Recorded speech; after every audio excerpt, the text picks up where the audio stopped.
Chegou a Acrópole Play, a plataforma de streaming da nova Acrópole. Olá a todos, olá Maurício. Bom, sejam todos bem-vindos. Olá, Mônica. Sejam todos bem-vindos a mais essa Semana da Filosofia de 2021, nesses momentos que estamos vivendo tão especiais, e temos como tema nessa Semana da Filosofia a unidade em momentos de crise, tão propício para os momentos atuais. Bom, a crise é um termo que é utilizado em muitas áreas, é utilizado em sociologia, em economia, em psicologia, nas relações humanas e também na filosofia. A crise tem um componente muito interessante que normalmente nos assusta muito, porque a crise leva essa carga, de que alguma coisa não anda bem, de que alguma coisa precisa ser consertado e voltar a restabelecer um equilíbrio.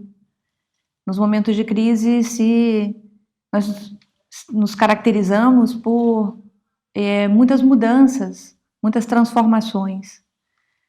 Embora muitas vezes nos assuste um pouco, porque normalmente nós não gostamos de viver uma crise, ela tem um componente muito interessante, porque nos leva a buscar soluções, a sair de um contexto em que nós estamos já acomodados, com esquemas já definidos, e a crise nos leva a uma reflexão de que esse momento não está adequado e nos obriga a um sobreesforço para buscar soluções para esses problemas. Filosoficamente, nós podemos entender a crise como um elemento, um momento muito importante, porque pode ser uma grande oportunidade de crescimento. Na crise, normalmente, todas as coisas começam a se fragmentar, a se esfacelar, a perder a unidade. E nesse momento é tão importante a gente ter uma referência, porque certamente nenhuma crise humana é vivida pela primeira vez. Se a gente busca momentos da história, tanto individual como coletivamente, a gente pode reconhecer que há vários momentos de crise. Então, como a gente pode aprender com isso? E encontrar num outro momento, com outros personagens, como eles viveram e encontraram soluções para os seus momentos de crise. E esse é um dos valores que nós podemos buscar. Encontrar uma referência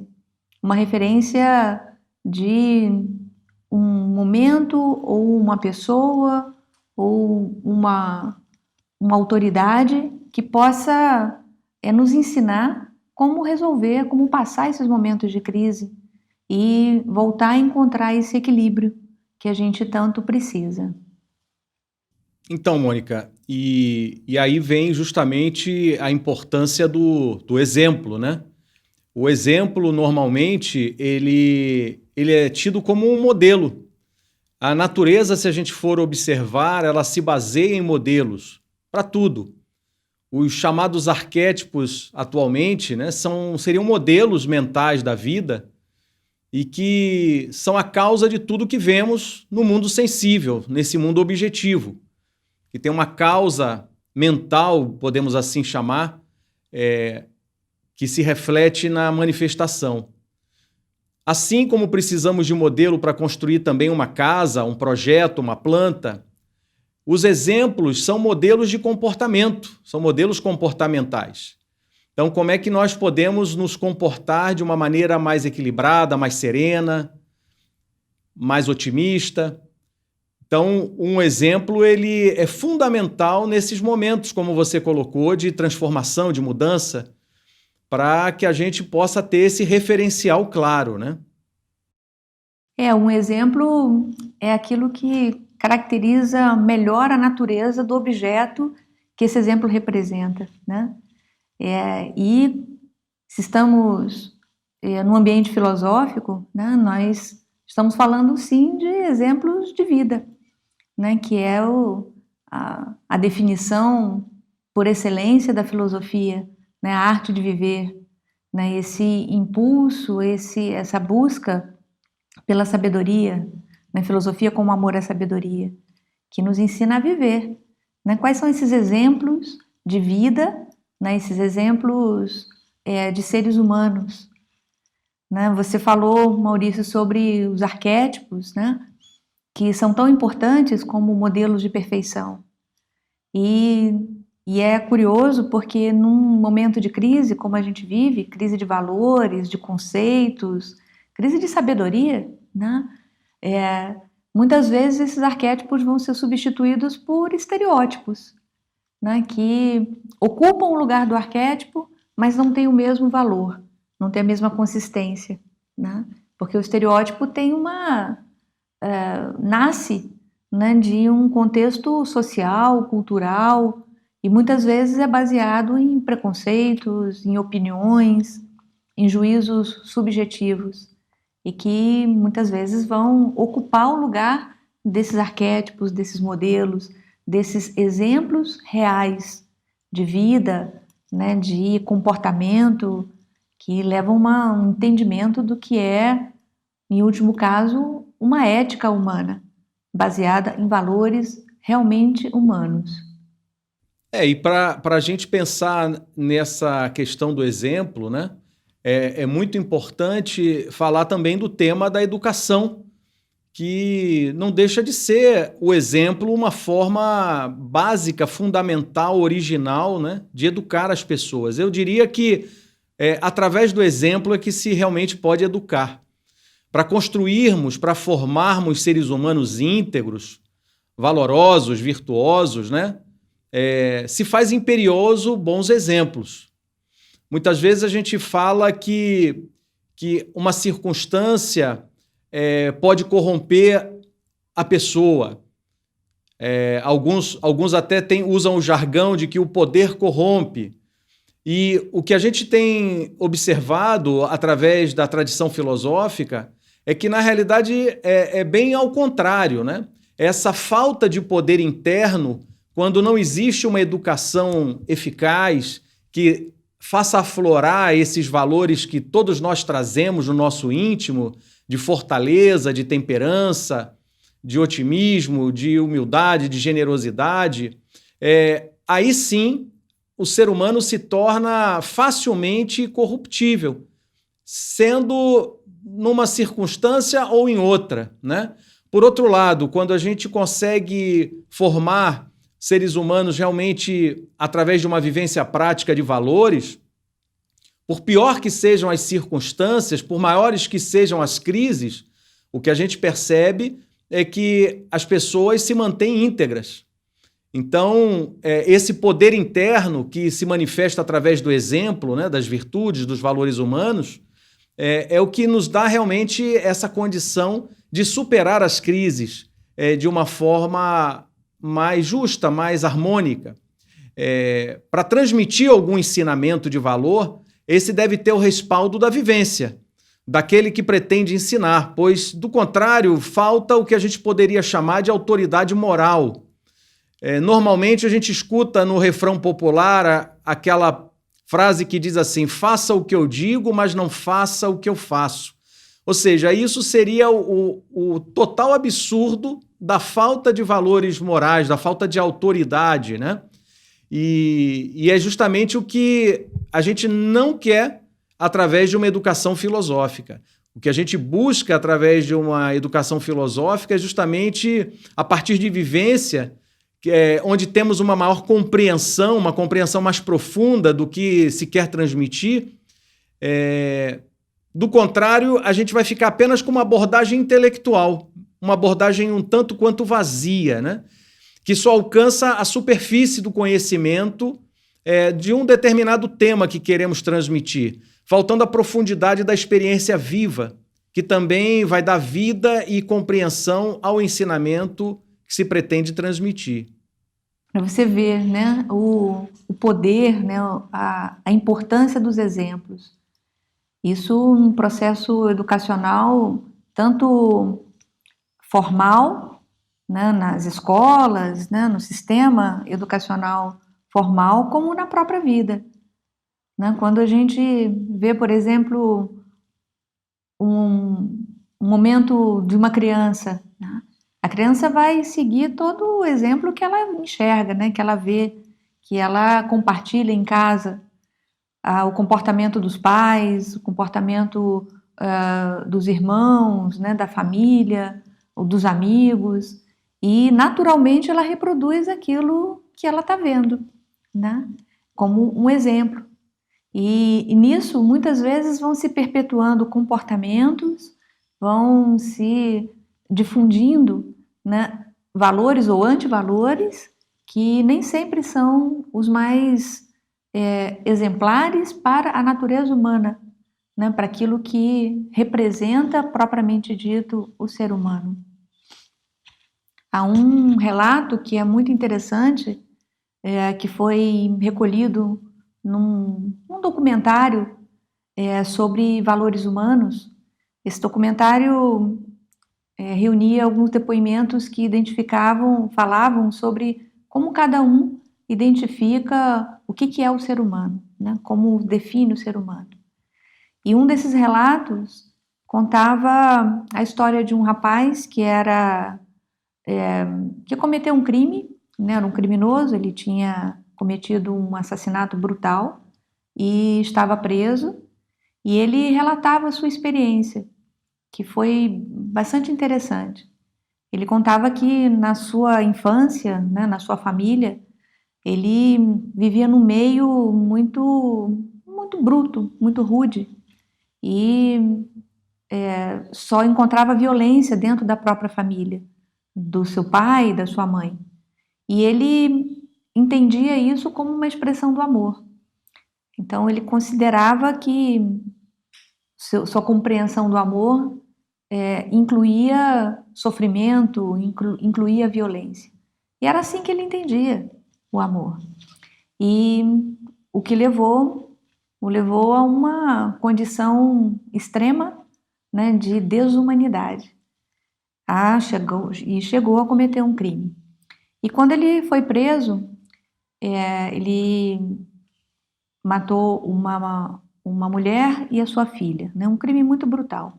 E quando ele foi preso, a mãe dessas vítimas fez questão de conhecê-lo na cadeia e tratou de estabelecer um contato com ele e o visitava frequentemente. E foi uma experiência para ele muito transformadora, porque esse exemplo, né, de perdão, de amor, vindo de um lugar menos previsível, menos esperado, né, de uma pessoa que sofreu muito com as ações dele, mostrou para ele um conceito mais real e mais profundo de amor. Esse é um relato que eu considero muito interessante, porque nós vemos aí dois tipos de exemplo, né? Um exemplo muito ruim, desumano, que distorce, né, que deforma a compreensão da vida, a compreensão dos valores, do que é a humanidade, e a redenção, podemos dizer assim, dessa redescoberta ou correção de um conceito, de uma realidade, de uma vivência, também realizada através de um exemplo humano. Então a gente identifica isso a todo momento, né? Como os exemplos são capazes de transformar tanto exemplos negativos, que vão moldando, né? Que vão moldando negativamente, né? Como se mostrasse uma referência, e a única referência que muitas vezes a pessoa tem, construindo uma visão distorcida da realidade, dos valores e das oportunidades que a vida nos dá. E o contrário também, né, de exemplos que são inspiradores ao extremo, que poderíamos colocar inclusive em um patamar de extraordinário, porque não são exemplos comuns, né? São exemplos humanos que transcendem o status quo, né, a média, né, essa expressão, vamos dizer assim, medíocre, né, do ser humano, mas que nos oferecem, às vezes, intimamente, ou seja, pessoas do nosso convívio, e às vezes personagens históricos que oferecem esses exemplos de inspiração humana que são maravilhosos, né, e que mostram para nós algo que é realmente muito revelador, que muitas vezes é possível ser um ser humano de verdade, né? Não só uma máquina, não só vivendo mecanicamente ou repetindo reações ou comportamentos inconscientes, simplesmente como uma repetição de algo conhecido. É por isso que normalmente a gente costuma dizer que as palavras elas convencem, né? Mas que os exemplos de fato arrastam. E isso tem sentido, né? O exemplo ele tem uma força, traz uma força muito grande com ele, né? E é capaz de realmente transformar as pessoas. E o bom exemplo é aquele que representa um alinhamento das nossas ações com as nossas palavras, com as nossas emoções, com os nossos pensamentos, e que permite que a nossa parte mais nobre, que podemos chamar de moral ou filosófica ou espiritual, possa se manifestar de fato, né? Possamos aí ser um ser humano na íntegra, né? Com toda a sua presença viva, com toda a sua essência manifestada, trazendo então uma espécie de um caráter de eternidade às nossas ações, com aquela pureza própria das origens, de uma ação genuína, né? Proveniente desse nosso aspecto mais elevado. E quando a gente fala, por exemplo, de Acrópole, né? Estamos falando justamente desse aspecto mais elevado do ser humano, dessa cidade alta, desse ponto de sabedoria que todos nós temos, mas precisamos alcançar. Vamos precisar de um esforço para chegar até aí. E o exemplo nos é fundamental para isso, para ter essa referência, esse norte no caminho a trilhar. E aí nós vamos encontrar esse exemplo também na vida de grandes heróis, de grandes homens, de grandes sábios ao longo da história, né? Que tem nos deixado todo um legado a partir desse referencial humano. É curioso que a gente vai perceber nas grandes culturas a presença da figura do herói. Não de um herói como hoje normalmente nos é apresentado, né? Os super-heróis com superpoderes, que são poderes meio fantasiosos. Não. É a presença desse herói como um exemplo, como um modelo humano, e que tem todas as debilidades humanas, mas que ele é capaz de superar isso com essa sua força interior e que é capaz de transformar a adversidade em oportunidade, né? Que é capaz de transformar as circunstâncias, transformando a si próprio e transformando as circunstâncias ao seu redor. E o modelo do herói ele sempre foi muito presente nas grandes culturas, nas grandes civilizações, como justamente essa referência, esse exemplo do que o ser humano pode vir a ser. E aí podemos pensar nesse herói cotidiano que podemos cultivar e devemos cultivar no dia a dia, buscando nos empenhar para agir de uma forma mais coerente com esses valores, né? No sentido de buscar sempre dar bons exemplos. Esse é um ponto interessante também da gente refletir, né? E nos perguntar por que procurar bons exemplos, né? Qual o valor disso? Porque poderíamos cair nessa armadilha de escolher os exemplos, porque também existem, né? Os exemplos medíocres, né? Ou aqueles que nós podemos classificar como maus exemplos, para justificar o nosso comodismo, né? Para justificar a nossa inércia, a nossa passividade, e aí ficamos aí, de certa forma tranquilos, porque há tantos assim, todo mundo faz isso, né? É tão comum viver nessa mediocridade, nessa condição talvez subhumana, né? Ou infra-humana, e a gente poderia se perguntar, mas para quê, né? Escolher esses exemplos ou ter esses exemplos que falam tanto de esforço, né? De um trabalho interno. Bom, a filosofia nos instiga a buscar a resposta para uma pergunta permanente, né? Qual é o sentido da vida? A maioria das escolas filosóficas e a maioria dos filósofos, a maneira clássica, eles sempre apresentam algum aporte no sentido de nos ajudar a responder a essa pergunta. Porque, sem dúvida, a vida não é aleatória. Os nossos atos, as histórias, circunstâncias, as oportunidades que nós recebemos ou não, né, muitas vezes as portas fechadas que também nós muitas vezes encontramos, nada disso é aleatório, né? Esses grandes mestres e filósofos nos falam que a vida tem um sentido, né, tem uma finalidade e que continua sendo um mistério, né, para todos nós, o mistério último, né, do sentido da vida. No entanto, todos esses aportes, esses ensinamentos nos indicam para um sentido de evolução, né, de encaminhar todo o universo, todos os reinos, inclusive o humano, obviamente, a ser melhor, né, a evoluir, a qualificar a sua natureza humana. E esse exemplo que você deu, né, citando os heróis, é muito significativo para a humanidade em geral.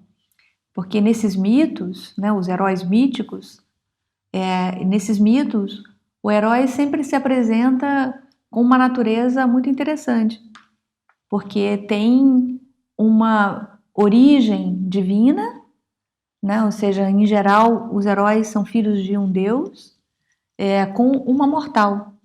Então, essa dupla natureza, né, natureza divina e natureza mortal, o qualifica como um herói. Ou seja, aquele que traz, né, na sua origem, como Maurício falou, né, traz na sua origem uma natureza humana, com defeitos, com dúvidas, com medos, mas também traz uma natureza divina.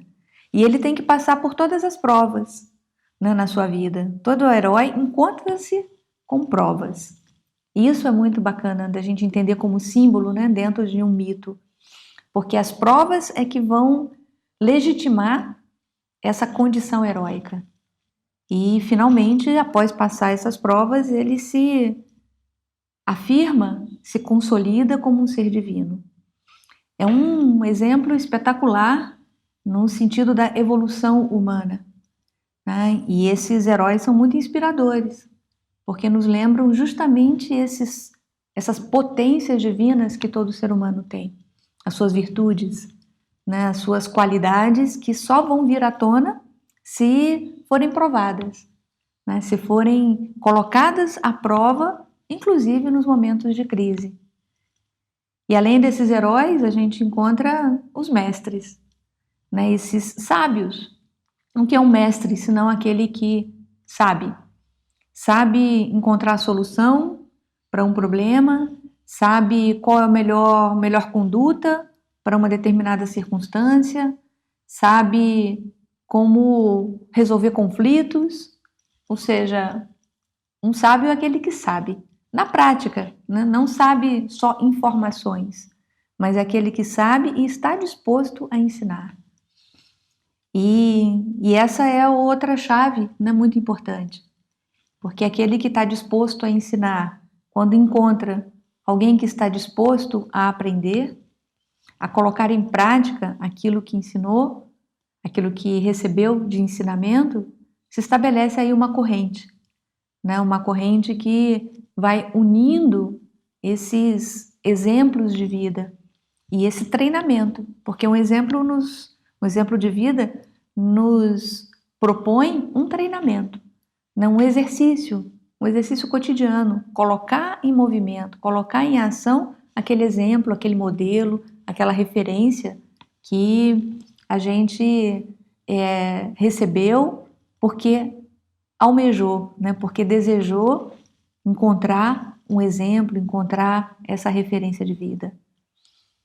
Um processo de evolução, né, que a vida nos apresenta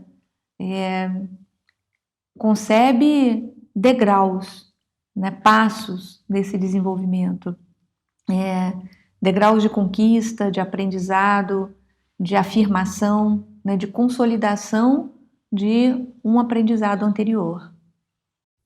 Então, Mônica, é por isso, né, que normalmente nós escutamos sempre os ensinamentos que dizem: se quiser fazer crescer a sua alma, terá que exercitá-la incansavelmente, todos os dias. Assim como um atleta que queira chegar a uma alta performance, só o fará se realmente tiver muita disciplina, muita determinação e muita perseverança nesse caminho, né, de constância na sua aplicação, na prática. Não é diferente para os valores filosóficos que o ser humano queira aquilatar. Ele vai realmente precisar de muita prática e não precisa de um exercício especial. Basta uma reta atenção naturalmente orientada para aquilo que ele está buscando desenvolver. Aproveito para lembrar que a Nova Acrópole, como uma escola de filosofia à maneira clássica, ela busca resgatar essa tradição pedagógica do exemplo, que é bastante exigente, sem dúvida, para o instrutor principalmente, porém que torna a transmissão do ensinamento muito mais eficaz. Porque quando a gente ensina com a força do exemplo, o ensinamento tem um outro impacto sobre a alma de quem está ao nosso lado, né? Nossas escolas, nesse sentido, são também laboratórios, onde procuramos dar vida aos ensinamentos através da convivência e dos melhores exemplos de valores de cortesia, de generosidade, de amizade filosófica, de alegria, de responsabilidade, não é? Por vezes, elementos que estão tão fora de uso na atualidade. Resgatamos também essa união que você bem mencionou, Mônica, que nos fala do mestre e do discípulo, né? Onde, naquele momento que alguém está dando um bom exemplo, esse faz as vezes do mestre. E quem está aprendendo faz as vezes do discípulo. E vice-versa, né? Essa relação ela é bilateral. Ela não é só de uma via, não é?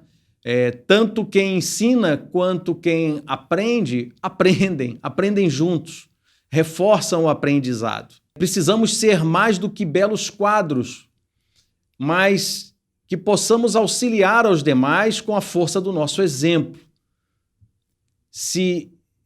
para que os demais possam se erguer sobre os seus próprios pés e que possam protagonizar também a sua parte da história. Então, isso é muito importante, né?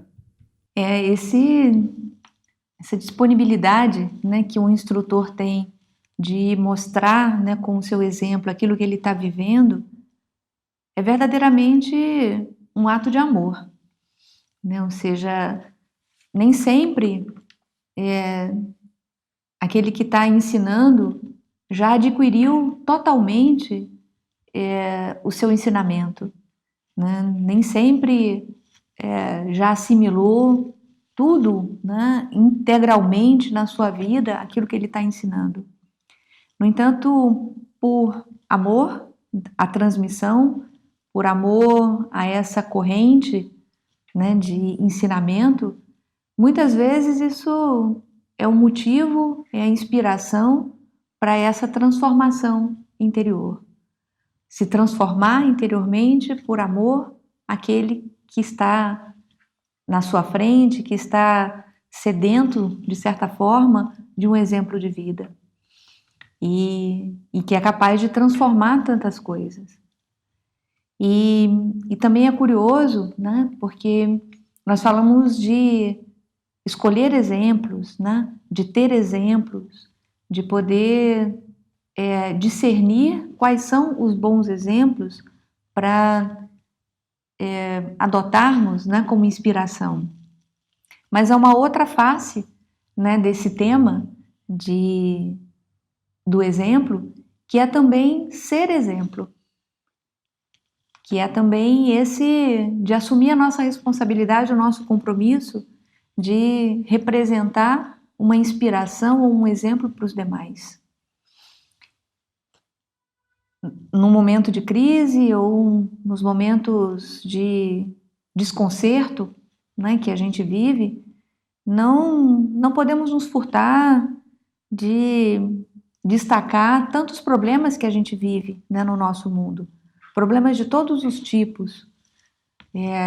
Problemas econômicos, problemas de convivência humana, de relacionamentos, problemas políticos, problemas de valores, de todo tipo, né? Até os mais contundentes, como a fome, a guerra, a violência e tantos outros que nos afligem, né? E que não nos deixam tranquilos para viver a nossa vida. E com tantos problemas, muitas vezes a gente se resigna, vamos dizer assim, ou se acomoda a apenas reclamar, né? A apenas maldizer o momento em que a gente está vivendo, a reclamar todas essas coisas que são tão difíceis e que ninguém conserta. Não há um Salvador que venha e conserte todas essas coisas erradas ou que nos incomodam. E muitas vezes a gente opta por essa posição cômoda de reclamar e de identificar e de listar todas as coisas erradas ou ruins ou os problemas que nos afetam.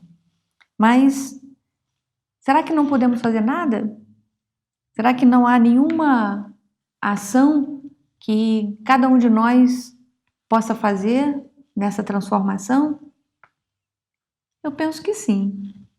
Eu penso que cada ação goza de uma certa autonomia.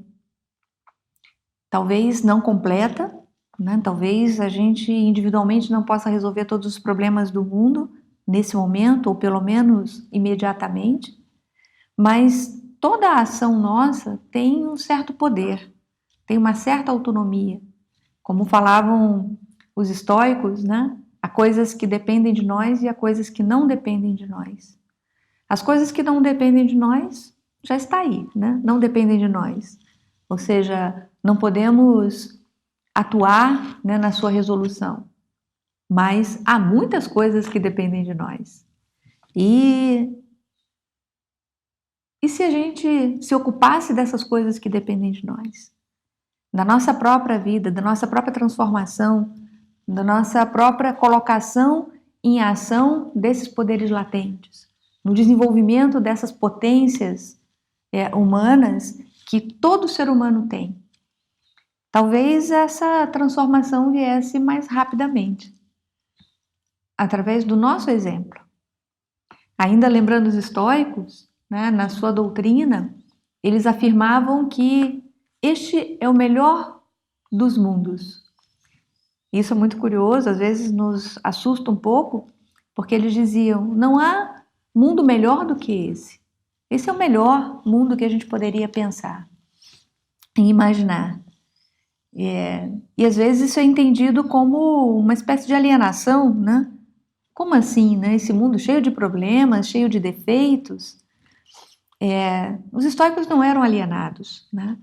O estoicismo era uma escola de filosofia muitíssimo interessante que nos aporta soluções bem práticas para momentos de crise, para momentos de adversidade. E eles entendiam que esse é o melhor dos mundos porque é um mundo que nos coloca à prova. É o melhor mundo porque é o que nos cabe. Não porque ele é perfeito, não porque ele já está resolvido, acabado, né, aperfeiçoado, mas porque ele é o que a natureza nos oferece nos providencia, né, que é o conceito de providência e também de destino que os estoicos trazem, que a natureza oferece e providencia para esse nosso momento de evolução, individual e coletivamente. Então é o melhor dos mundos. Não poderíamos sonhar com o outro, porque isso é o que nos cabe. Isso nos proporciona todas as possibilidades de desenvolvimento de valores humanos. E eles acompanham, né, esse conceito, essa compreensão do mundo com muito otimismo, com muita força de transformação. Então, no lugar de reclamar ou maldizer ou lamentar os momentos de crise ou os momentos de adversidade, talvez uma posição, uma postura verdadeiramente filosófica seria assumir o nosso papel nessa transformação. Assumir com compromisso e com responsabilidade a também sermos exemplo. A também sermos exemplo de vida. A colocar em marcha uma transformação, uma construção de nós mesmos, como seres humanos, e também do mundo. Há uma máxima popular que sempre me traz muita reflexão, que diz que não há algo pior do que ver alguém realizando aquilo que nós consideramos impossível. Não é nada pior porque nos constrange, né? Porque nós mesmos nos colocamos em momentos, uma postura de limitação, considerando que determinados atos, determinadas façanhas, determinadas realizações são impossíveis, porque nós não estamos dispostos a fazer o esforço necessário, a realizar o trabalho necessário para chegar nesse momento de estarmos aptos para fazer essa façanha, para realizar esse sonho, para realizar o nosso destino. E aí muitas vezes definimos assim: isso é impossível, isso não dá para fazer. Mas ver alguém que realiza isso que nós consideramos impossível, para mim não é ruim. Pelo contrário, para mim é muito inspirador, me dá muita esperança, me dá muita alegria e esperança na humanidade. Porque se um ser humano é capaz de fazer um ato extraordinário, um ato de justiça, um ato de amor, um ato de generosidade, um ato de coragem, significa que todo ser humano também é capaz de fazer. E esses exemplos estão aí para nos provar isso, nos provar a natureza humana, o potencial que a natureza humana tem. É por isso que a gente ouve também sempre dizermos, né? É o exemplo que move os povos e não são apenas belas palavras, né? E outra coisa importante, Mônica, que me ocorre é que não devemos fazer apenas aquilo que nos dá prazer. A gente hoje vive num mundo onde tudo está direcionado pela satisfação, pelo prazer que aquilo possa nos trazer. Mas além do prazer, devemos fazer aquilo que devemos, que nos cabe como dever cumprir. E não há maior prazer do que, como se costuma dizer, o prazer do dever cumprido. E isso é muito importante da gente resgatar, né? Como você bem falou, esse exemplo por amor aos nossos semelhantes, que deve obrigar a todos nós a esse trabalho pedagógico. O que se realiza e se confirma principalmente através do esforço que fazemos por dar um bom exemplo, né? Então não basta apenas ensinar, temos que viver e ensinar os demais a viver. Ainda comentando sobre esse tema, né? Certa vez eu ouvi uma pessoa dizendo, numa esses dramas ou tragédias das grandes metrópoles, né, em relação à violência, que dizia, puxa, a pessoa estava lá tranquila, não fez mal a ninguém, não fez nada, e aí sofre uma injustiça, sofre uma violência. O que nos faz refletir, né? Será que não é justamente porque nós não fizemos nada que esse mundo está dessa forma? Né? Sair dessa passividade, dessa inércia, para conquistar aquilo que nós desejamos, aquilo que nós sonhamos, né? Não como desejo, como você falava, Maurício, mas como sonho, né? Como destino, que é um conceito filosófico também muito interessante, não fixo, né? Mas destino no sentido de encontrar na natureza um arquétipo, um modelo, né? Que nos chama à realização, ou seja, para onde nós estamos indo, né? Como indivíduo e como humanidade. Canalizar um pouco essa nossa força espiritual, né, Mônica? Essa força das virtudes, capaz de nos erguer, como o próprio nome diz, né? As virtudes vêm de virilidade, de nos tornar viris, eretos frente à vida, nos posicionarmos com a cabeça erguida, né? E com a disposição de enfrentar as circunstâncias e superá-las. Ainda que possa demandar um grande esforço, ainda que possamos não fazê-lo numa primeira tentativa, mas com valor, com perseverança, eu considero que a gente pode conseguir conquistar os sonhos mais impossíveis, né? Como se costuma dizer, será que há impossíveis ou será que há impossibilitados? A afirmação é justamente essa, né? Não há impossíveis, há impossibilitados. E precisamos aprender a canalizar, então, essa força da nossa alma através do exemplo. A vivência do exemplo vai fazendo com que nós nos tornemos pequenos sóis, como um sol que rasga a sombra da matéria e espalha luz ao nosso redor, modificando o nosso entorno, as pessoas com as quais convivemos, ajudando a transformá-las em seres humanos mais plenos, mais felizes, ensinando-lhes também a acender a sua própria luz interior, né? E juntos promover esta grande transformação humana para fazer brilhar essa nova aurora dos tempos nesse momento de crise, de incerteza, de escuridão. Então, viva a força do exemplo.